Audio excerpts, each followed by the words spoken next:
Jou daaglikse CLF-inspirasie, die 9de gebod. Jy mag nie vals getuienis teen 'n ander gee nie. Ons lees dit in Eksodus 20 vers 16. Om vals getuienis teen 'n ander te gee, beteken dat ons nie mag lieg nie. Ons mag nie vir iemand lieg nie, maar ook nie van iemand nie. God verwag van ons om nie oor iemand te lieg nie.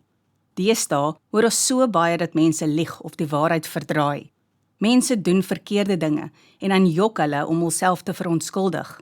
Ons sien dit op die televisie, ons lees dit in die koerante. Selfs vername mense en hoë amptenare van die land praat nie altyd die waarheid nie.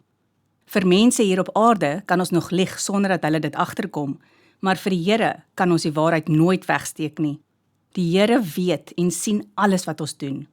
Eendag as ons sterf, sal ons voor God moet verslag doen oor ons lewe op aarde. Kom ons probeer om altyd die waarheid te praat. Dan sal die aarde vir ons almal 'n baie beter plek wees. Kom ons bid saam.